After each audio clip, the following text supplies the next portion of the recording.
Hello and welcome to For University. My name is Kirsten, I will be your host, and throughout this live TikTok series we're going to be learning all about how to be a creator, the ins and outs of how to go viral, do you need a manager, and learning about how to be the best creator you can be.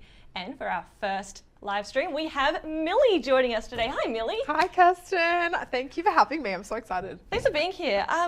Tell us about your TikTok journey. What was it like when you started? How's it been getting to where you are today? Oh my gosh, it's so crazy. It feels like it's happened so quickly. But I think when I first started TikTok, I jumped on just like anyone else, very like, I don't know what this platform is. Like, this is crazy, this is awesome. It was very foreign to me. But I was actually working in social media at the time, and the company that I worked for wanted me to start a TikTok account, and I was like, okay, I'll give it a shot. Like, as a social media manager, you just got to adapt to, you know, all of the new social media platforms. So I jumped on, I was like, this is awesome, and I got absolutely addicted like everyone else. I was like, this is awesome. But I was a little bit nervous to put my own stuff out there at first. So for the first year I had TikToks, I got it in January 2020. For the first year I was just posting random little clips about my life, and a couple of things popped off, but nothing really blew up. Actually, I had one random trend video that blew up, which we can talk about a little bit later, but it's that kind of got me my first chunk of followers, I suppose. And then at the beginning of this year, so February, I was like, I'd noticed this format called POV format, so point of view shot. And they're really popular on TikTok, and it's basically, you know, shooting a video that feels like the audience is actually present in the shot. And so I had this experience once, and it was based on a true experience. So it was POV. You bump into that condescending girl from high school who still thinks she's better than you. Oh, of course. That girl, we all know the girl. And I basically reenacted this scene, and it just blew up. Like, I just had all of these people like following me, engaging, and I was like, this is crazy. And I was like so overwhelmed by it. Anyway, everyone was like, you need to do more, you need to do more. So from there, I was like, okay, people want more, I will do some more. So I ended up including a few more fun characters. I had like the condescending girl, and then I included a mum character and a teacher character. And then from there, it just really evolved, and I was doing relatable kind of videos, and it's more of a generic, I have very like a general kind of, it's like, I don't think I have a real niche. It's more like Australian nostalgic, relatable moments now, and they're just little skits. And you do it so well as well. Oh, thank you so much. Because you've had quite a few viral videos now. Like, everyone, just like you said, relates to what's going on. Like, we all have that substitute teacher that makes us line up again if we're not all completely straight outside the classroom, and the clapping to get our attention. But now that you've got quite a few more viral videos, do you kind of figure out how to make a viral video? Yeah, look, honestly, so it's been a lot of trial and error, honestly. So I think at the beginning, I was just putting out content. Some of them would do well, some of them didn't. And I didn't really know if there was a formula or what the formula was. But I will say that just by watching my videos, so like, I think having a background in social media, I've always loved the back end, so the analytics, and actually looking at what makes a video successful, rather than just kind of winging it and eyeballing it every time. You can actually look at your analytics and see, okay, so this video did well, this had this watch time, you know, this many shares, and I'm all about looking at, you know, the ratio of views and likes and all of that, and I absolutely love it. And I think if you really love it, do all of that work, get into it, really figure out why a video, or which videos first of all are doing the best. And I think then you can start to piece together maybe a couple of patterns within the viral videos. So I was just posting heaps at the beginning, just whatever came to my mind. And then if I look back, I was like, okay, so these are my top ones. What made them so special? And I think a lot of it is, it's like, there are a few things that I've noticed, like it might be the execution at the beginning was really strong. Like the first couple of seconds, it's like, oh my goodness, I know what I'm watching, I know what I'm getting. A couple of them might have been, I was in a particular character which people loved and they knew and related to. So there were those kinds of things. But I think there's definitely patterns in your videos. Yeah. So keeping an eye on what is doing well is so important. I think, you know, there are things like including music, using effects. I use the green screen effect a lot. Oh, I love the green screen It's effect. so good. It's such a lifesaver, especially with lockdown. I was like able to pretend to be anywhere. It's fantastic. So definitely getting involved in all of the features of the app. I use, you know, the voiceover app, or they have like the voice changing effects and stuff. I sometimes use the microphone effect, which is really fun. Oh, that must be good when you're trying to do like a megaphone teacher sort of thing. In the hall, Oh, there's like amazing. a microphone effect. So definitely having a look at that. And one other thing I would definitely say is, that would probably be more specific videos, but as a whole, when you're growing your audience, is consistency. That is my number one tip. Like, I can just look back at my content and I can see gaps in my content, and it's always after those gaps that I'll have a very quiet period where my videos are struggling to pick back up. So you basically want to stay consistent, keep traffic coming to your page, keep people interested, people know what they're going to expect every day, that kind of thing. So there's all of the, just really taking it, like, obviously not seriously, it's so fun, but just actually, I think, noticing what is working and what isn't. Yeah, is like, being more directed with how you produce your content. being intentional about it. Yeah, Absolutely. And I love that you talked about using the analytics, because as a scientist, you're speaking my language. I love seeing those numbers and the percentages and like where in the world your content's being seen. Where in the world is your content being seen? So it is mostly Australian, but with how relatable your content is to Australian school experiences. I think it's definitely kind of, I do try and target Aussies, and I feel like there are so many, you know, worldwide creators. There's a lot of Americans, and I think it's really special. I've seen a few comments of people being like, oh, I love that you made it uniquely Australian by adding in a specific brand name, or, you know what I mean? Like making it something that us Aussies can relate to. So mostly Australian, but I did have a few videos go viral in America. So I have a bit of an American audience now, and also British, just because I feel like we have very similar humor to the Brits. Yeah. And then a little bit in New Zealand as well. So they are quite scattered, but definitely mostly Aussies, which is good. Yeah.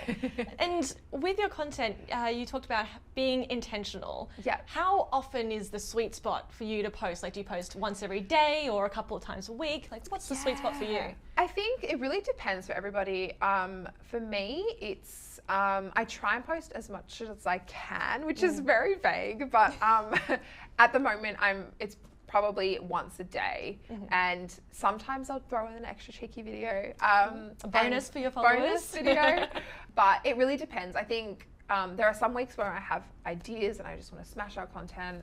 I'll often, this is funny, but I often take the weekend off as though it's like the end of the working week. I'm going to take my weekend off. But it's more that I just want to enjoy, if I don't have a backlog of content, I want to just enjoy my weekend, and I don't necessarily, because it's now my full-time job, it's just, for me, I'm just like making sure that I can have a break. But I often, like, it's not that I stay off TikTok, I'm still scrolling, but I'm like, oh. That scroll is addictive. Oh, the scroll's addictive. Yeah. I know I scroll every day, but it's more just like taking that break. But I think I would say once a day for me works really well. Whatever you pick, just staying consistent to that. Yeah. I have had a few, as I said, gaps, but there was a period where my phone broke for 2 weeks, so I couldn't really help that. That's kind of understandable. Yeah. Oh, did you have any drafts that you had lost? Oh, actually, no. So I was freaking out about that. I was thinking about that, but somehow, I don't know how, they recovered. I don't know what happened. I found them on my new phone, because I know that they're saved to the phone, not the cloud. Yeah. Somehow it worked. And I was like, thank you, TikTok. I needed those stars have aligned. And I've got all these like fun stuff that I like, bloopers and stuff that I haven't posted yet. Oh, cool. And I was like, I really wanted to post them. I was really sad that I lost them, but got them all back. Oh, that's fantastic. Yeah. And what about the length of your videos? Because there's some, you see some now we're able to post 3-minute long videos, which are great, but it's a long time to keep your audience engaged and stop that really easy finger to scroll off to the next video. So what sort of length of video works best for your sort of content? Yeah, I think I've played around with a few different lengths, and I was actually really thrilled when they brought in the 3-minute length, just to have the option there, just because I often find 60 seconds is my preferred length. I see it as kind of like, that's the full capacity, and I feel like I'm giving my followers the full video. If I only do a 10-second video, for that day. Sometimes I'm like, oh, I feel like I've ripped them off. I'm like, but they like came for 60 seconds. I need to make sure I give them the full length. So I try and aim for around 60 seconds, but it's just nice to have that extra 3-minute feature so that if it does roll over. Oh, and you have ones that are just 2 seconds longer. Just 2 it's like, seconds oh, well, longer. at least now I have that Exactly. wiggle room to keep going. So I think like, I like experimenting with both like different lengths. I think sometimes you only need 30 seconds to tell a story, or you might need 30 seconds to have the punchline. I don't think there's any rule, and I love that. Oh, also trending sounds sometimes only go for 12 seconds. So I definitely don't think that it needs to be longer or shorter, but just making sure that when you're creating it that, you know, trim off any excess dead air, or like really tightening it up. Making it quite a production. Absolutely. Because like, I think that, as you say, you know, attention spans these days are very, very short. And I think, just try and like just tighten it up as much as you can. Make sure it's just like good to go. And I watch it over a few times as well before I post it, just to make sure that it's absolutely perfect. So yeah. Have you gotten used to hearing your voiceover and watching yourself back? Oh, yes, finally. I used to hate my voice. I absolutely hated it. And now it's just become obviously second nature. And watching myself has become so much easier. I remember I used to do way more takes because I didn't like how my hair looked, or something was out of place. And now, like, if you look at my videos, I barely wear makeup. I barely do my hair. I throw it together. And I actually prefer that. I think it actually makes it a little bit more easy to watch. It's more authentic, and I think people really connect to authenticity than sort of the whole big production of the full face of makeup, which, honestly though, do you have a favorite makeup creator on the app? Oh, I don't know how to say her last name, Michaela. She's hilarious. Oh, she's great. And then there's a few others. I love Rowie Singh. She's incredible. There's a few others that I follow, but I just love watching anything that pops up. I'm like, oh my gosh, you are so talented. I'm awful at makeup, so it's awesome. But it's fantastic, yeah. And what's your favorite sort of content to see on the platform as well? Because it's one thing to create content, but you're seeing content as well as you're scrolling through. Do you get ideas as well from some other videos? Absolutely. Look, I love my comedy. Like, I absolutely love watching other hilarious content. I say other hilarious content. It's like, of course, because you are so hilarious. But I absolutely love watching. I think that's probably mostly my feed is made up of like comedy. There's fashion in there. Love the TikTok fashion outfits of the day. And then I have a lot of like self-love, kind of self-care videos as well, which are really interesting. And I think I probably spend a lot of time engaging with them. But it's just like, it's educational as well, which is really awesome. You know, it's not all entertainment, it's educational. And then there's like aesthetic. It's just a great mix. So definitely all of that mixed together. Sounds like a really great, entertaining, and just really fun way to be on TikTok. Yeah, absolutely. Now, another question I want to come to is when you're posting a video, you've done the whole, you've recorded it, you've edited it, it's perfect now. The caption. I find it really difficult to think of a caption to go with a video, and the hashtags as well. Like, what's your process with thinking about that? Okay, so it's so funny because I actually do think about my caption. So I think about the on-screen text, what's appearing.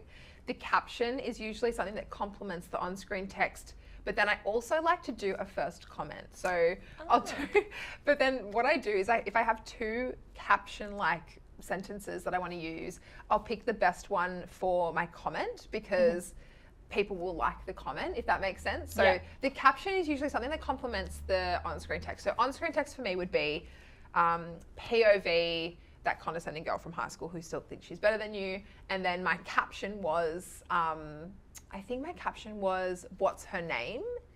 Question mark. Yes, and that would invite people to comment on your video and drive up that engagement. That's really smart. I like that. And then I think I might have posted like, write her name here, and then people responded to the thread.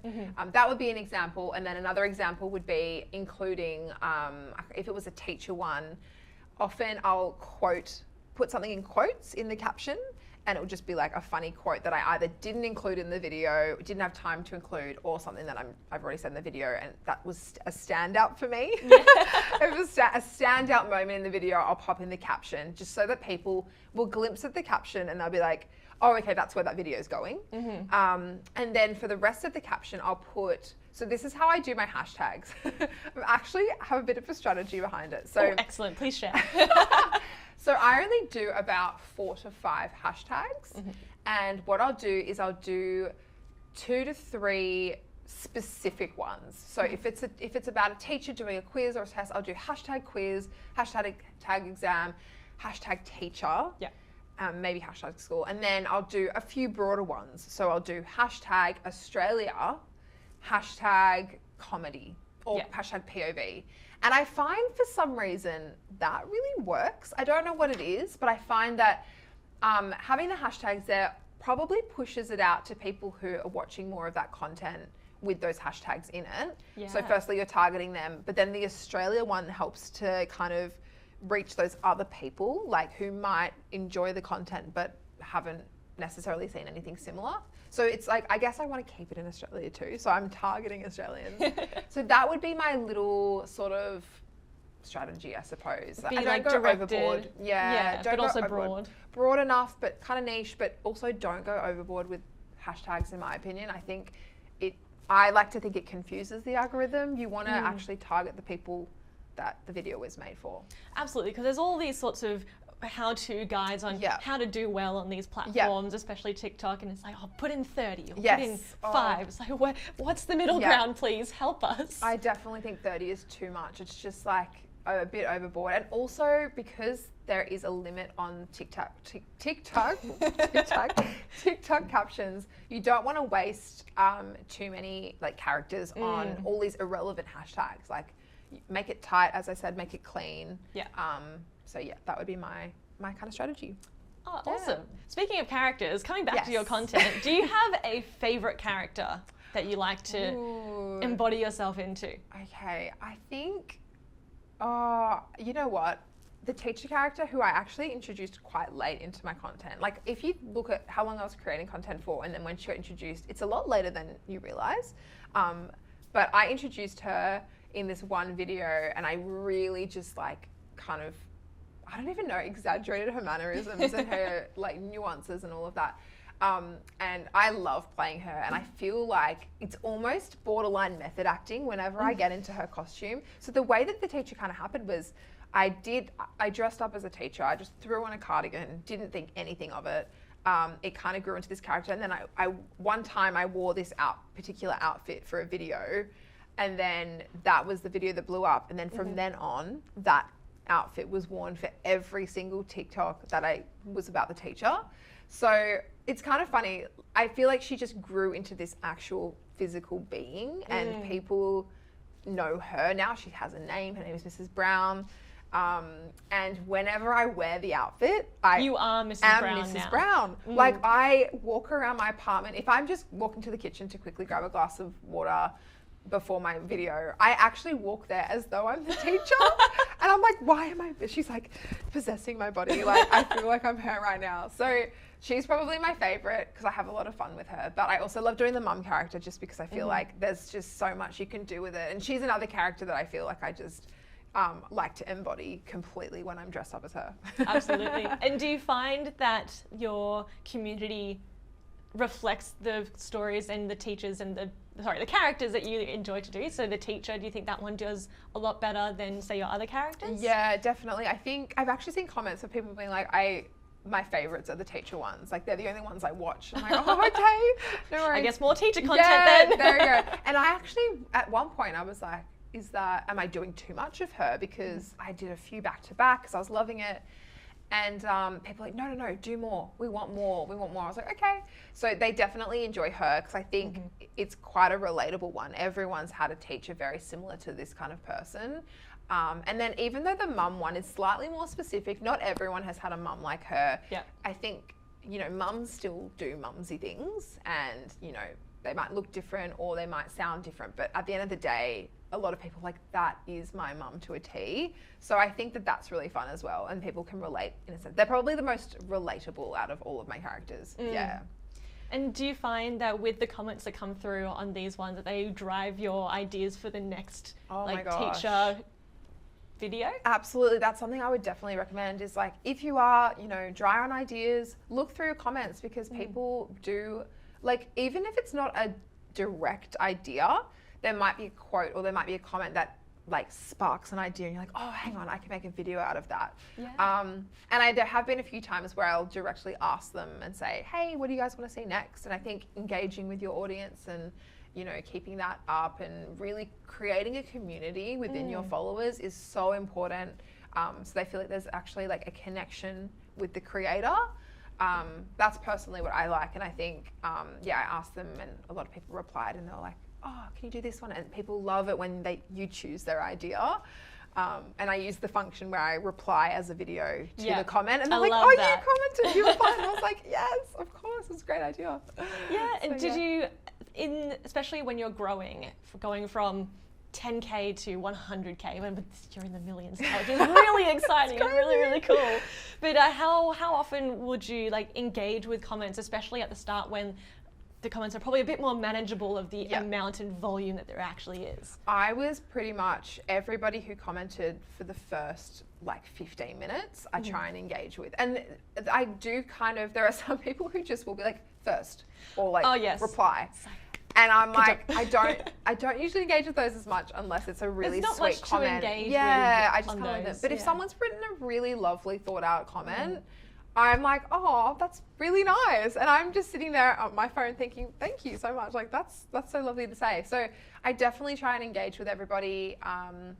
And I think it's just really important to do personally. So definitely engage, reply. Probably now I will wake up and like say if my video has done well overnight, there are just too many to sift through sometimes. So, but I do try my best to read as many as I can because I personally love the comment section. Of most videos, I think that they're so funny. People are so funny. The comment sections are amazing. So I absolutely love reading through them all, even if I can't get to all of them. Yeah.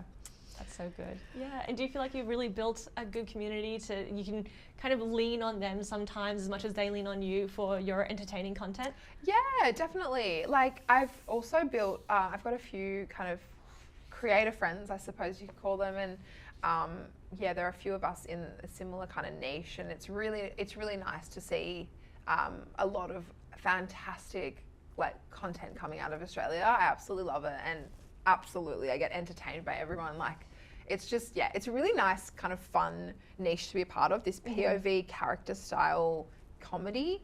And a lot of them, you know, I love kind of also having a little stalk of my followers as well to see what kind of content they're putting out. And it's so fun to see when they pop up on my For You page. I'm like, oh, you see like the little follows you thing. It's like, oh, I'm going to interact with this video. Literally. I was like, oh my gosh, they follow me. That's so cool. And it's always a really awesome video. Like there's just, it doesn't matter your audience. Like there's so much amazing content out there.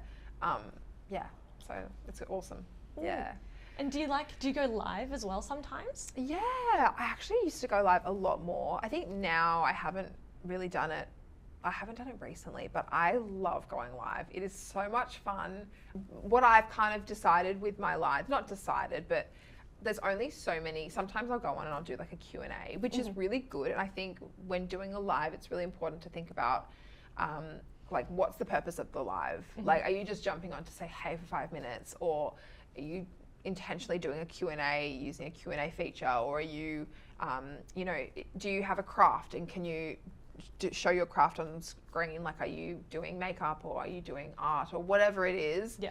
Like, because your live is going to reach so many more people beyond your audience, how do you want people to first see you? What's the first impression? So if someone's scrolling, they see makeup, it's like, oh, well, I love makeup. Let's check this person out. For me, what I did the last time I went live was I was actually doing some improv character skits. Oh, okay. So what I was getting was the people who are watching the live to give me ideas for little mini skits. And it actually didn't start off that way. I was actually going on to say thank you for hitting a milestone. I was like, thank you guys. And then someone's like, can you do this? Can you do this? Can you do this? And I was like, sure, okay. And I kind of started off in my bed. I was like literally in my bed in my pajamas. And they're like, can you put your cardigan on? And I was like, oh, I guess I can put my cardigan on. And I like fully got up. They want to see Mrs. Brown. They want to see the whole thing. Before you know it, I'm standing in front of my ring light. I have my hair in a bun. I'm holding like my glasses. And I was like, how did I even get here? And then I think I went live for like an hour or an hour and a half just doing these skits. And like, it was just so much fun. And I think it definitely really helps in growing your audience because people would have seen that and been like, oh, okay, like, is this what she does? I'll check out her page. So I think just, you know, having a bit of a strategy, even if it's just to say, hey, just being like, what's the purpose of this live? Yeah.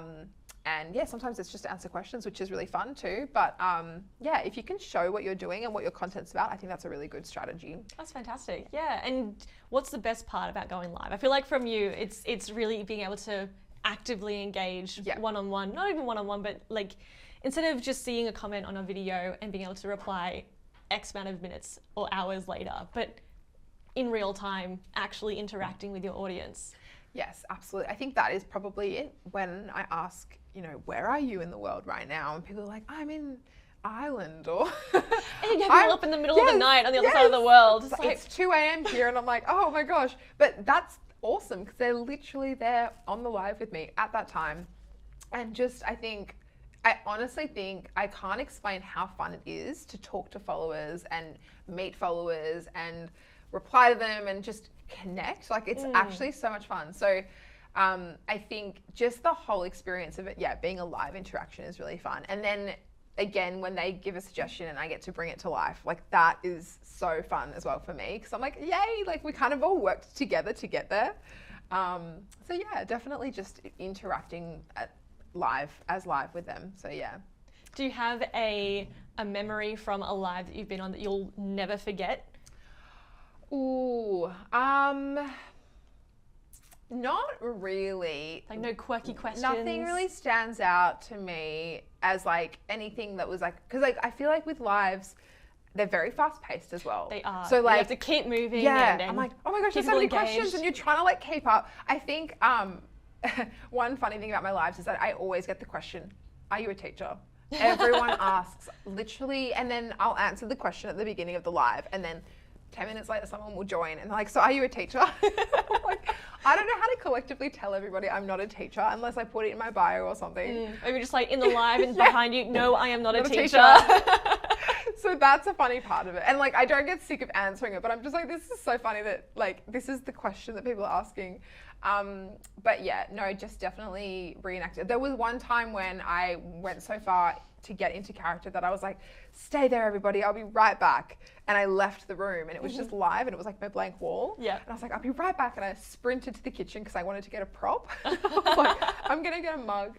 And then I ran back, I was like, okay, I'm back everybody. And they're like, we're still here. I was like, yay. It's so good seeing that. I've done that a couple of times as well before on a live. I used to, observing at nighttime as an astrophysicist, I'd like leave to go to the bathroom and I'm like, just talk with each other. I'll be right back. And it's great to see that people do stay and engage with each other. That shows that it really is a lovely community. Oh my gosh, that is it though. Like I cannot stress how incredible the community of TikTok is. Like every time I go on and just have an interaction with someone, it's so amazing. I don't think I've ever experienced anything quite like it, online that is. It really is unique. It's unique and there's just so, I mean, especially on my page, I feel like there's a lot of positivity and I've even noticed that if there is a negative comment about someone, like people will jump in and be like, hey, like that's unnecessary. And so it's kind of cool to get them to chat amongst themselves and it's like, you guys keep yourself busy. I'll be right back. And how long do you usually go live for? Like, is there a amount of time that you should go live for? I once went live for 13 hours. It was what? It was because I was observing the entire night, and I was like, this seems like a good idea. But what about for a regular sort of live session? That overnight though. Overnight. Oh my goodness, I was very tired. Yeah, I was gonna say, I'm falling asleep mid live stream. I don't think that there's a certain amount of time. I think just do what you feel comfortable with. I mean, honestly, people will be coming and going the whole time. So, you know, likely someone will join at the very end and it will be like, they'll get to see you for 2 minutes. So like people sometimes stay for the whole thing, but I think just, you know, going on, as I say, with a purpose and making sure you've kind of, chatted to people and really engaged with them. I've done 2 hours before and then I've done 15 minutes. Yeah. So I wouldn't say that there's a particular like mandatory time frame. You must go for 40 minutes and that's it. Exactly. And also it might be good to, if you have, you know, a piece of art that you want to finish, you could be like, I'm going to finish this on this live, or I'm going to do my nails on the live. And then that might be a nice way to end it. So yeah. How about how often do you go live? Look, I haven't been live lately just because I've been so busy and I've been exhausted. But I would say it's really good. I would say at least once a month, just to kind of re-engage with everybody. And also for me, because all of my TikTok stuff is in character, people really like to see who I am as a person. Behind the scenes sort of thing. Oh, yeah. I've noticed that, and people are like, oh, it's so weird to hear your real voice. Or they'll be like, you know, how old are you? I can't tell if you're 45 or if you're 16 or if you're 35. So it's like that kind of fun, that stuff is good. And obviously, you know, there's always going to be new followers coming through. So yeah, just keeping up the engagement. So they feel like you're kind of bridging that gap between the creator versus the viewer, I suppose. Yeah, and I guess it's a really great thing to do, especially with your kind of content, which is more so characters that you build and develop. Absolutely. Yeah. It's literally, and I it's funny because I do end up going back into character when I'm on the live, and they're like, oh, we were supposed to see me. But I also I just try and make sure I have a little bit of me in there as well. So it's like, hi guys, it's me. Like, you're here to see Millie Graham. Yeah, exactly. Yeah. So yeah. Oh, that's beautiful. What do you think has been the best part about joining TikTok? Oh, it's got to be like connecting with everybody. Honestly, I mean, there's a few things. The best thing would first of all be the people that I've met through it. I think it's, as I said before, it is unlike anything I've ever experienced, and it is an incredible platform. And I think a lot of creators are very like-minded in the sense that we're, as the name suggests, we're all creatives, and a lot of it is based on, you know, having, like, putting your personality there, putting your true self out there. Kind of, it's this stripped back, raw, real platform, which we haven't really seen before. And so I think that I absolutely love that. And I feel like I've never been able to be more myself than on TikTok.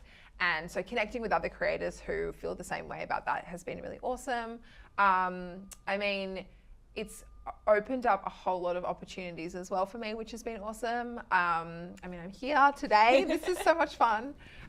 So yeah, like, I think lots of fun opportunities, getting to connect with people, and also just getting to make people laugh. Like, I think that that's just so much fun. It's really satisfying. It makes me happy. I remember thinking, if I could just make one person laugh with this video, I'd be happy. I love that. Yeah, and it sounds so cliche, but like genuinely, I was just like, oh, like reading through the comments is like, so, you know, people just be like, oh, I love watching your videos, or, you know, they're the highlight of my day or whatever. I love that. I absolutely love that. And if I'm inspiring other people to create content and all of that, that makes me happy. So, and I'm sure you've done just that today.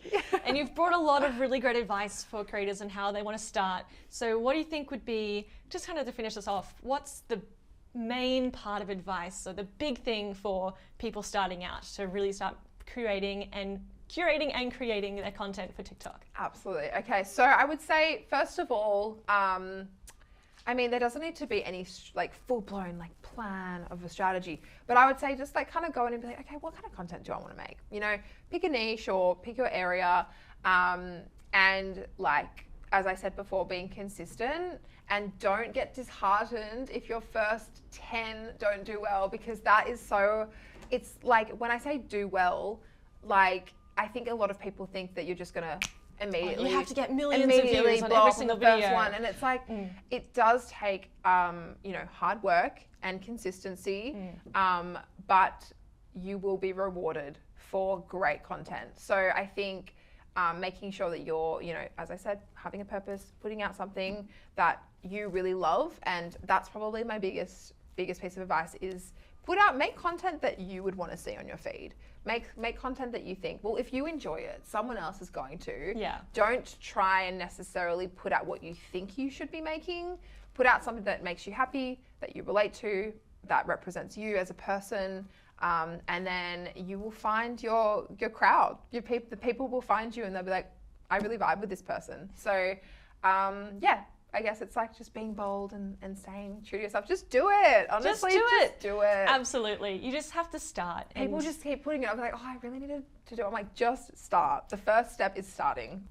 All right, we're going to take some pre-submitted questions now. So, Millie, first one, how far in advance do you prepare for your videos? Ooh, okay. So I wish I could say I was a bit more organized, but God, I'm definitely not. I definitely like to have a few kind of in the bank, just in case I decide to have, or not decide to, in case I have a dud day and I don't have anything to record. But it's a couple of components to this, I suppose. Like, first of all, it's great to have content there, and you know, if you feel like, oh, I don't have anything posted, I'll post this. But second of all, sometimes it might not be the right fit. For example, if you're using a trend or trending sound, if you hold on to it for too long in your drafts, by the time you use it, it might actually not be. It's old now. Yeah, because like as we were talking about earlier, TikTok is so fast paced. Yeah. And so I think just making sure you're aware of that and being like, okay, if I post this in 2 months, is it still going to be relevant? Is it going to have the same effect? If that's the case, then just get it out there. Like, I'm such a big believer in popping it out there and just posting. But at the same time, if it's a piece that's a bit more evergreen and has more longevity, then I think there's no harm in holding off if you know that maybe the next week you're going to have a busy week. So yeah, that would definitely be my kind of strategy. Yeah, and you mentioned having dud days, which as creators, we all have those days where it's like, oh, I don't know what to post today. I don't really feel like posting today, or being in the characters, maybe in your case. So like ties in really well to our next question is, how much time can I leave between posting videos? If I'm not able to post consistently, how much time do you think is a good amount of time that you can come back and still be relevant? Okay, cool. I just wanted to say I definitely have done days, and I think it's really important to remember that with social media, that it's never as, you know, as perfect as it seems. And I know that TikTok is not necessarily this perfect aesthetic app where everyone's putting their best qualities and best highlights reels out there. But I think it's good to remember that, yes, I will have a dud day and I can't think of anything. I have no ideas. I have creative block, and it happens to all of us. It does. It's just normal. And if that happens, then I think definitely take a step back. Try not to put the pressure on yourself, and also just remember that this doesn't mean it's the end. I think that there's a tendency to kind of be like, oh my gosh, I'm never gonna have a good idea ever again. Yeah. That's happened to me. You go into that spiral. It's like, oh no. What happened to me? I'm usually so good at this. But don't freak out. It happens to everybody. Go back to what you know in that sense. But say if you do need to, you know, have a little bit of time off, there's no harm in that, I feel. You know, don't just put out a piece of content for the sake of posting that day. I don't think that that's necessarily wise. You might regret it if you've just thrown it out there. It might not perform well and you're like, why did I do that? So I think definitely if you need to take a break, that's absolutely fine. And don't put the pressure on yourself to like urgently get back. Just sit with it, have a think. I probably wouldn't go a couple of months without posting. I think, very fair. You know, your audience might be like, where are you? Are you okay? Are you still alive?